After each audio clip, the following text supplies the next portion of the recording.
Welcome to the First Mentor Podcast. Here, you will hear us talk about a variety of topics for the entire family that will hopefully spark a discussion, create a new curiosity, or simply teach you something new. The goal is to inspire you to learn life skills and soft skills not taught in school and prepare you to live an extraordinary life. Come on and spend some time with us on your commute to school or anytime you're free.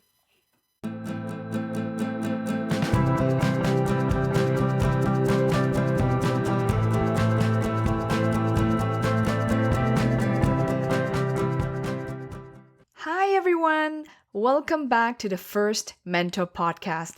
I'm your host and mentor Vanessa Yang, and this is our 20th episode. And you're in for another treat today as I have a new guest on our podcast. His name is Scott Lew. What I'm here to talk to Scott about is the topic of journaling. We'll cover his ideas of journaling, how he started, but also the benefits in addition to some goal setting. But really quick background on Scott. He's a video content creator. He has a channel on YouTube called Dreamlet, which focuses on mindfulness and personal development, and also a podcast. And in addition, he has created many other things. Hope you'll enjoy this session as much as I enjoy talking to him. I'm very excited today because I have somebody on my podcast that I've known for a very, very long time. He was actually still, I don't even know how old you were back then, but just a few years old, probably like 5 or 6 when I met you. And his name is Scott Lew. Yes, you were tiny. Yeah, it was a long time ago. Yes, but Scott is actually my nephew. So I met him a long, long time ago when I started dating his uncle. But what I am very excited about Scott is I watched him grow up and got to know him over the years and noticed he has just so many sides of him. And right now on my new journey to podcasting, he has helped me out tremendously with the technology, even the microphone that I'm using right now, the Blue Yeti. So I'm really appreciative of all your help, Scott. Yeah, no problem.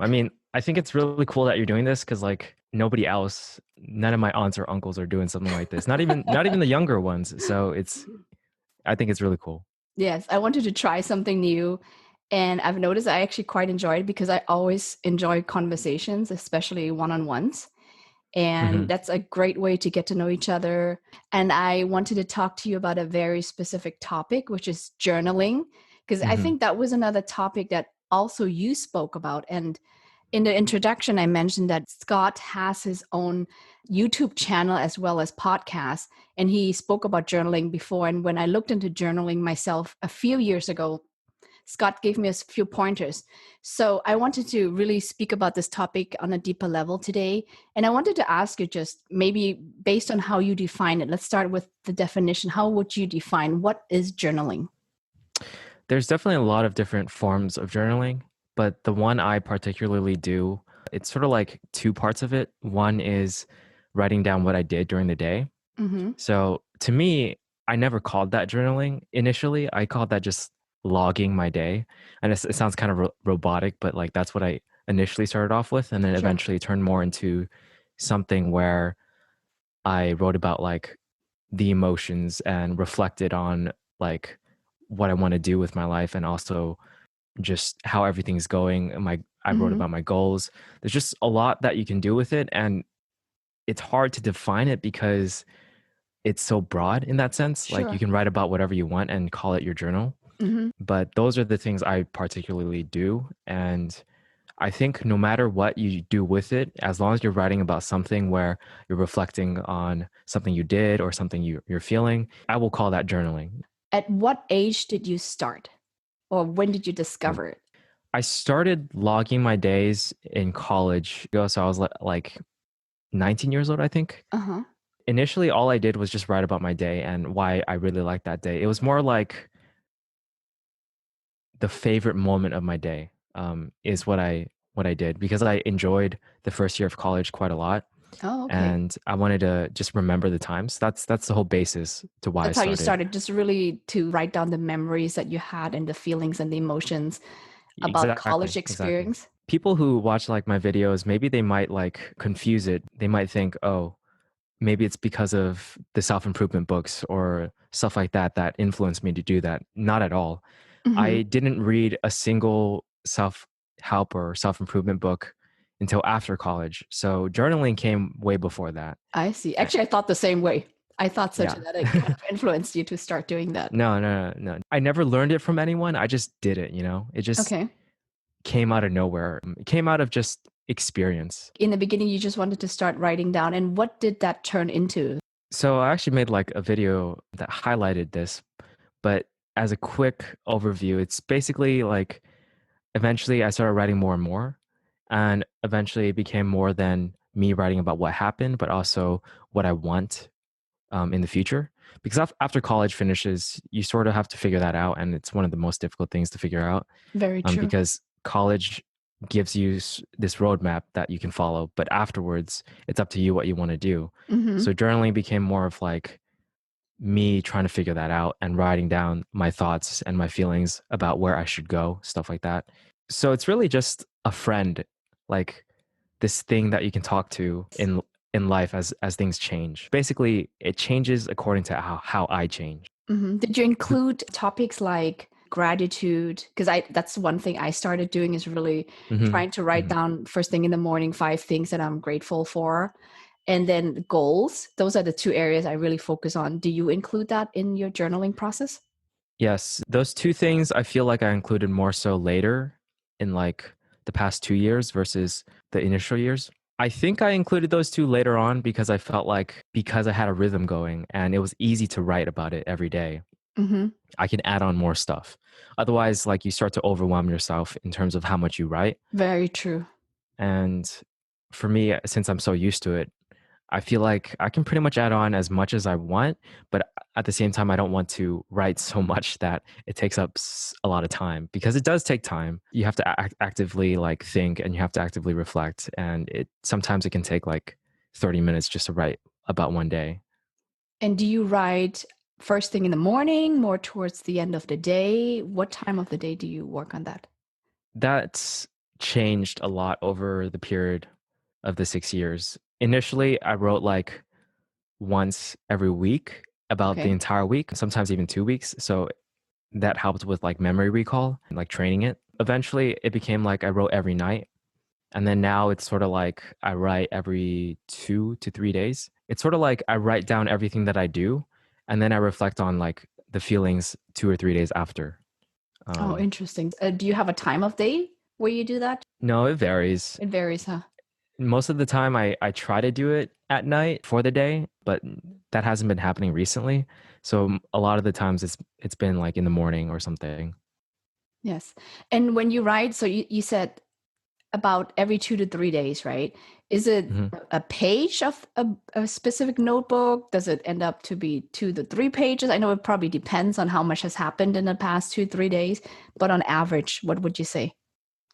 So for me, I do digital journaling. So I mainly type everything out. I see. So it's not written. I have done written before, not the same like type, but more so for gratitude stuff. Mm-hmm. And I have tried meditation journals and stuff like that as well. And those were actual written ones. So I've had experience with both, but the one that I like doing often is my digital one. And for that one, I just usually write about a page per entry. But if the day was just like me working on something and that was like the entire day, there's not much to write about. So Sure. it's shorter. For me, it's really all just bullet points. My journal, I'm not as consistent as I want to be, but the Hmm. way I do it is really one page a day and first thing in the morning, if I remember. And it starts with 5 points, like I mentioned earlier, of gratitude. So 5 items that I'm really grateful for that happened in the last 24-ish hours. And then I have a page that I've written somewhere with full sentences, how I envision my life to be 10 years from now. So I kind of Hmm. nailed that down to 10 goals that I would like to achieve. Initially, those goals were more focused towards the next 10 years or 10 years from now. But as I'm going through more seminars and read more books, I feel like 10 years is a bit far. So I would Oh do yeah, that's like super too far. far. I've noticed that. So I think I want to revise it to my goals or how I envision my life 1 year from now, because at least I could cross out my goals. Because right now I've been writing this for almost a year, but Yeah. I can't cross out any goals and it doesn't feel good. I like to Yeah. cross it out. Feel like I Yeah, no accomplished doubt. My time learning a lot about self-improvement and stuff like that. It's not a good idea to extend your goals like to super long periods of something. time. I've noticed that. A lot of people just say just write down what you can do right now, and those are the things you should talk about or write about and do, obviously, Hmm. and reflect about. So that's pretty much what I do. I don't really write about my like yearly goals or anything. I just write about like my weekly or monthly goals. Oh, you keep it very short term, huh? Yeah, just because it's really difficult to have a 1 year goal and like meet that somehow. Like if you break it down and make it smaller and smaller, it's just better that way. Sure. I have actually a separate calendar that I use that's on a weekly basis. I write down what I need to do, but it's more like a to-do list, checklist. And I Yeah. try to put in an area, okay, these are the goals within the week. So I'm still trying to fine tune how I do my goal setting and combine it with journaling. Yeah. So journaling, yeah, it definitely helps to write about it. That's one thing I do as well. Like the whole goal thing is in my journal. So it's Hmm. part of the same thing. Yes. And maybe I'm old school. I like to handwrite it because there's a different feeling. And I've read a lot about it when you write, especially when it comes to goals. When you write it down, it manifests a little bit differently than when you just type it. But I think it's just everybody's preference because I used to write a diary when I was a teenager, and that helped Hmm. me back then.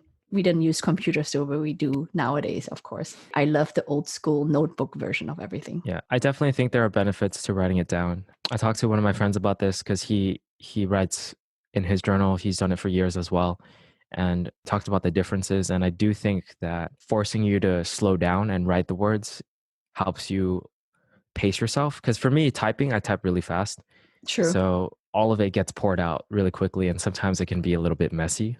So yeah. The other thing I wanted to ask you is, so you've done journaling in different ways for several years. How Mhm. has that helped improve your life? I think without the journal, I'd be way more stressed out, I feel. Oh, so it helped calm you down and feel more Yes, organized? for sure. For in terms of like feeling organized and feeling like I know where I'm at in terms of what I've done and what I'm doing right now. Because there have been like sometimes in my life periods where I just don't write in my journal in terms of like for a week or a Hmm. week and a half. I don't think I've ever gone past 2 weeks. So Oh, every wow. time it hits 2 weeks, I always like I don't force myself, but I naturally come back to it and write about like the past 2 weeks.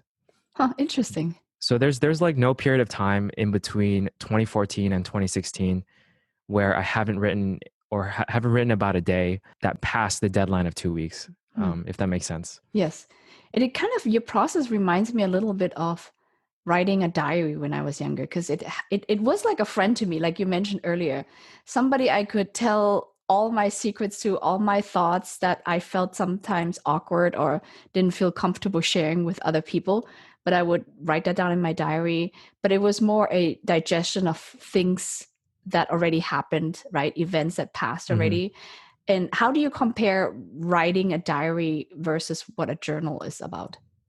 I think I'm doing both, to be honest. Like I said earlier, when I try to define journaling, it can be about so many different things, Yes. as long as you're sort of reflecting on what's been done and like your feelings, just goals, a whole bunch of different things. But in terms of the difference, it's because I write about like gratitude or because I write about like where I'm heading in terms of goals and that stuff that differentiates it from Mhm. being a diary. Sure. But in terms of your earlier question about the benefits, I do feel like reduced stress and calmness are two really big effects because I definitely notice when I am not journaling, my head feels more foggy. Sometimes I mean I have like a planner, so I know what I'm supposed to do, but at the same time when I don't have a good reference for what I did like 2 days ago, or if I'm feeling like this week wasn't as productive or something, or it just wasn't as good, I can look back and know why. So it's Okay. just like without it, I don't have the answers I'm looking for. And with it, I I just know like it's easier to know how the week went, what I'm doing. It's easier to know myself, you know? And Yeah. you mentioned earlier you look back at it. So you've written almost 6 years worth of your journals, right? How often do you pick up those prior notes and to read it? Do you sometimes just feel like it, or sometimes, you're like, hey, let's see what I was thinking 4 years ago? I try to do that every year. So every time it hits a new year, I try to look back because I have like a system where I star the day. I star the entry. So Okay. like 8 is my favorite number. So I do it out of 8 stars. So days that are like 8 stars, I 100% review because I can't look back on every single day. Yes, of That'd be course. A over a lot. thousand. So I have to prioritize, and I prioritize looking back at my favorite days basically. But the star system isn't just for my favorite days. It's for meaningful days. So even days that weren't great, that sort of made an impact on me, I still look back on those days because I feel like it's just better to perceive things realistically, and have like a level head about how the years have gone.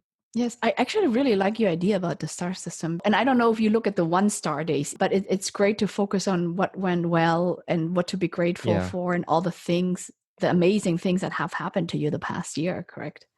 Hmm. That's interesting. I might have to implement that. But when I looked into journaling, I kind of searched on YouTube a little bit, and I forgot the guy's name. But what I really liked is, so I bought this really thick paper book. It's supposed to be one book a year, and it's like a 8x11 size, so it's a pretty decent size.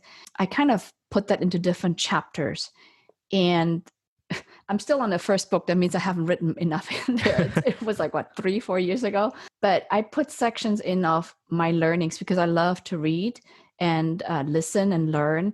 And sometimes when I read great books, I sometimes forget the lesson. So I wanted to make sure I kind of remember the most important points. So I started writing Hmm. those down. Or when I speak to a great leader that I came across who had an amazing speech, and here are some of the top 5 tips he or she gave me. So I wanted to write those down. So I have a section about learnings, books I read, and others.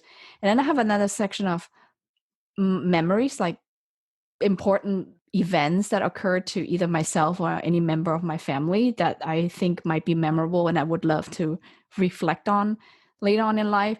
And then I have a section of goals, even simple ones, not the big goals that I have, but more simple ones like, okay, here's my list of vacation spots I want to hit, or Hmm. here are the activities that I want to try in my life, or here are the things I need to fix in my house when I have more money, then I would love to do this and this. So it's just different areas to remind myself, this is what I would love to have. These are the great restaurants we've tried, or the great location places we've been to, or the movies we've watched. So it's really categorizing it, but it really helps when I look back and, oh, yes, that's right. We've done this and this, because I tend to forget. There's just too much happening in life. Yeah, yeah. I mean, what you explained there is one of the greatest benefits, right? Just having your life remembered, I feel, or just like organized in that way that you can look back and know. Mm-hmm. It just makes things less confusing. When do you suggest? So you mentioned you started in college, but do you think that's a great age to start, or can teens start the process? Or what do you think from that perspective? If you had a younger mentee that you would speak to and the topic journaling would come up. I think it would help. That's a tough question. Like I've never thought about that before. So my initial thoughts on the matter is kids don't have the discipline to do that, because I suppose this will reveal my perspective on the young kids these days. But all It's of them funny are that you sort say of that because like, I still see you as one, but that's me being an auntie. yeah. I mean, I'm pretty different in this sense. Most kids I see these days, I mean, I guess I don't see too many, but the ones I do see are always on their phone, always on the computer, always Mhm. like connected in some way, and not really paying attention to anything but their devices. So I feel like it'd be very difficult. Like, what are they going to write about? I watched this video on YouTube. I played this game today. I did that. That's not true for everyone, obviously. So if you're living a life where you're doing a lot of different things and meeting a lot of different people, trying new things, trying to reach your goals, I think it can benefit anyone at any age. And even if you are stuck in that whole like using devices and stuff like that, if you can push yourself to journal about like how life is going, maybe it'll help you reflect enough to be like, holy crap, I don't feel good because all I'm doing is playing games all day or like being on my devices all Sure. day and stuff like that. And then, because I do feel like it helps push you to do more, because if you're journaling for like, or you're just writing down what you're doing like a diary for like a month and you didn't do much, I'm pretty sure you're going to feel like an epiphany happening where you're thinking, oh shoot, what am I doing with my life? I didn't Uh-huh. do anything this month that's noteworthy. So it might push you to do something like more interesting. Yes, and I think it might be a great way for them to force them away from the devices. I completely agree with you. My two kids, they're just like normal kids. They are on the devices all day too, right? And that's why I try really hard as their mother to find different ways for them to get out of that rut and really be in life a little bit more versus living in a different world in their devices, right? I've tried one thing, I think in the beginning of COVID-19, I got them a type of journal, and one was for teens and one was towards younger kids. And it was very targeted with questions. And for the younger one, he had to draw certain things and ask them about life, their goals, what are their strengths, what have they experienced. And I thought that was a great start for them to get into journaling, so to speak. Yeah, yeah. I ask them all the questions all the time, both of them. So, what do you want to do when you become an adult or when you're older, right? That's the typical questions kids get asked. First, I'll address the kids journal thing. I think that's really great that they have all these guided journals, especially for kids and stuff like that, because guided journals would probably be way easier for kids to use. Mhm. Because I can't imagine a kid like doing what I did in college, because the lack of structure is just it's intimidating, because it's hard to write when you have just a blank page and that's it. So having like questions guide you, it's really nice. And then for the second thing, I I feel like a lot of people when they're younger just don't know what they want to do, and I think that's totally fine and natural. Very Um, true. but I also think that when you don't know what you want to do, you should be trying to do things and not just like staying in a spot where you're confused. Mm, good point. So Yeah. At least try things out, right? At least you know what you don't want to do. exactly. I feel like the people who tell me those things never actually try to do different things that they're interested in. They sort of just go with the flow and never change from that path, like just being led around by school or stuff like that. So how are you going to know what you want if you're never like trying to do things? Hmm. My perception of you has obviously changed over the years because in the beginning, to me, you were just a kid. And then eventually I was like, okay, he's an adult now. And I was really, really impressed with once I discovered that you read growth and development books and how you start thinking about things. And I wanted to ask you at what age did you have an idea what you wanted to do? Because your major that you graduated in college was obviously very different from what you do today. Yeah, yeah. So it So, was physics, yeah. and I minored in math and computer science. So Mm-hmm. I feel like those are still like things I could do if I wanted to, Mm-hmm. because for me, math and computer science stuff, those things came really easy to me, really naturally. I don't know. Like my friends call me a very logical person, and I I guess I could see am that. I could in see many that. ways. Mm-hmm. I have fun with it as well. I like math and I do like computer science, and physics is a very interesting topic for me. But I chose to do what I did after college, like doing YouTube stuff, making videos, creating online courses, those type of things.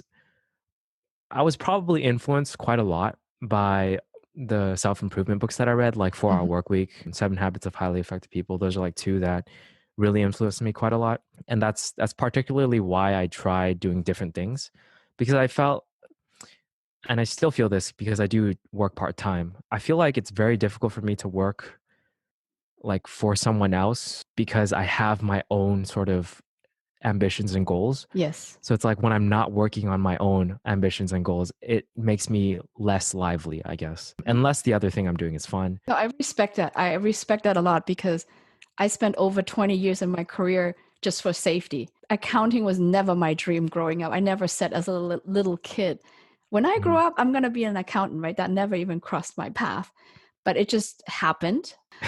I'm actually glad I had the foundation, but I think my problem was being stuck in it for too long. And Yeah, and yeah. now in my life, I'm really trying to figure out. And after reading so many books, one thing I learned is you got to do what you feel passionate about. It's so important that you wake up energized and saying, okay, I want to do this. I want to spend time and be interested, versus dragging yourself out of bed and saying, oh my God, I got to go to work again, right? Yeah, yeah. Yeah, I think it's a process that is ongoing. The early stages, meaning like even a decade or even longer, when you sort of decide I want to try and figure out what I really want to do, then you start trying different things. And this is still where I'm at. Like I'm trying a whole bunch of different things, and I do like video creation. I do like doing voiceovers and telling stories and stuff like that. And those are things I want to try to turn into something I can make a living out of. Yeah, and So you're good at it.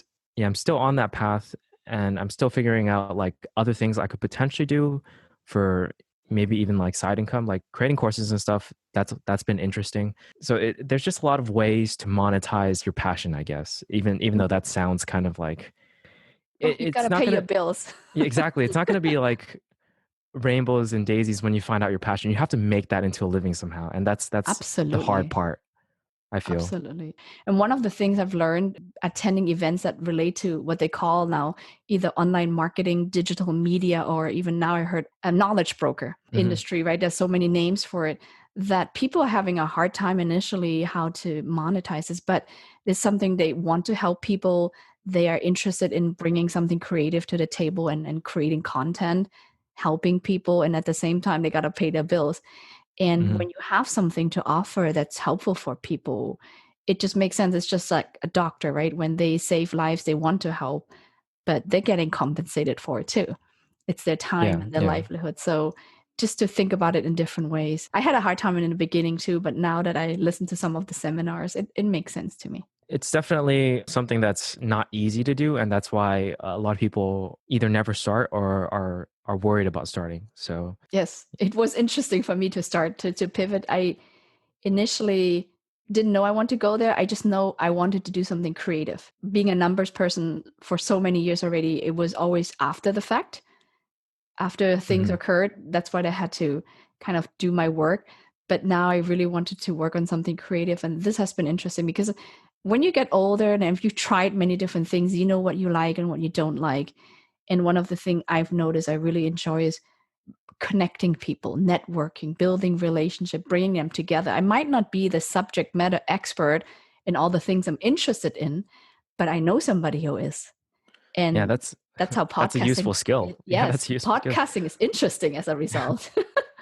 Yeah, podcasting is perfect for that, really. I feel like as long as you have a base level of intelligence, you should be able to pick up things pretty easily, as long as, whoever you're talking to can explain it in a easy way. Yes. It's great because we picked the topic of journaling to speak to you today, but you actually have so much more to offer, right?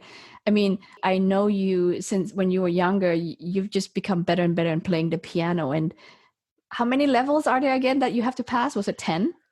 So there's different like testing examination boards, and the one I'm from is called ABRSM, and they have 8 levels. So level 8 would be the same for something like, say, RCM, which is up to 10. So Mhm. 8 would be the same as 10. I It's sort of see. the same.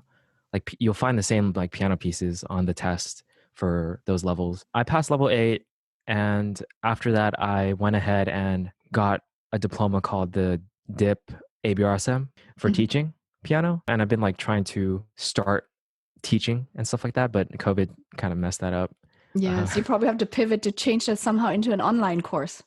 Maybe just merge both of your worlds.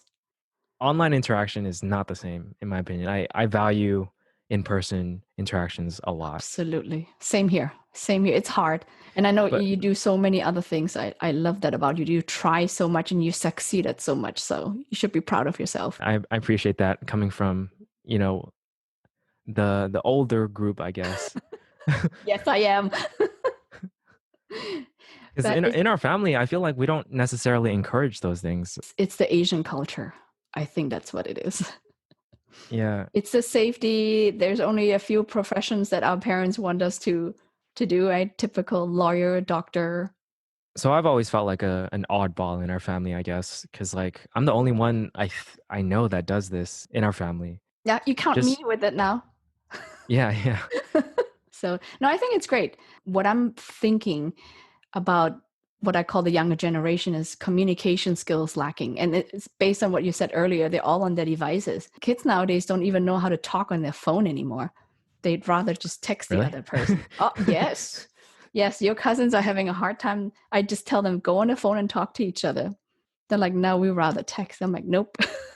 I force them. So that's one way I think for them to do the podcast with me here and there, just to make them speak more often. In communication, it's such an important skill. I don't care what profession you get into, what career. It's one of the top skills you absolutely Yeah, need to have, definitely.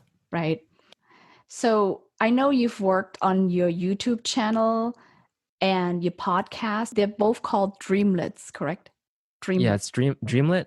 So it's just dream and then LET. So those two things are mainly about personal improvement, but these days it's the podcast is more so just like talking to other people, learning things from them. I'm probably gonna start different series for the podcast to just shake things up. I'm still experimenting with the content and just trying to evolve it as I myself as a creator evolve. Great. And you mentioned online courses. What type of courses are you working on or have you already published? Yeah, I have two so far. One of them is about habits because I feel like habits are the foundation to pretty much anything that you do Agree. in life. Mm-hmm. So if you can get a handle on your habits, then you can achieve whatever project you have or attain any skill that you want. So one of them is mainly just habits, like everything I've learned over the past years from my own experience as well as from books. I just put in that course. It's a like 30-day course where you just go through day 1 to day 30 and you build one habit throughout that 30-day. Sounds interesting. Yeah, Okay. and then another one is more so for like creators because something I feel like I can do pretty well is explain things. It's a tutorial for how to make whiteboard animations. Oh, That's love that. essentially the course. So those are the two courses I have so far, and I'm planning on probably making more courses related to just video creation because I feel like creating courses on skills, like hard skills that are methodical, are far easier to create. If somebody's interested in one of your courses, where can they find it? Oh, it's just on my website, which is Dreamlet Blue, the color blue.com. Okay, so dreamletblue.com. Yeah, blue is my favorite color. Dreamlet.com was taken, so I just added blue to it. Why not? Hey, that's very true. Be creative, right? I think I've learned, a little bit more about you today too, which I love always. And that's a part of conversations. And that's what I said earlier, I really like about the podcast.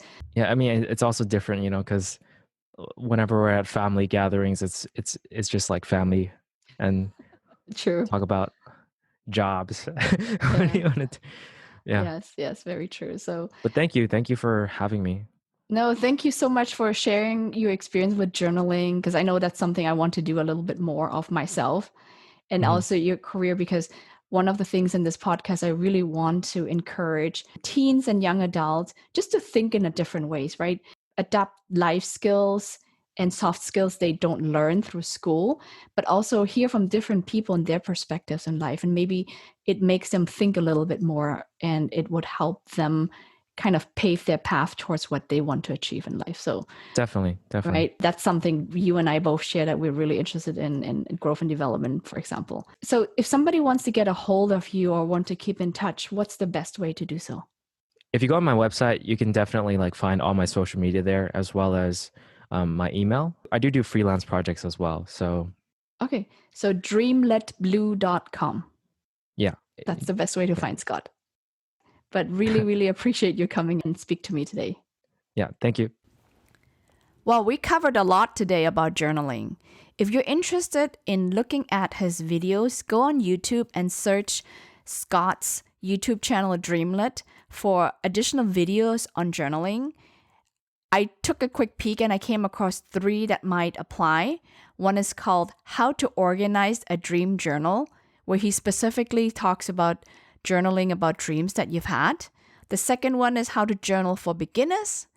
And the third one is how journaling changed my life. So you can look into it a little bit deeper if you're interested in this topic.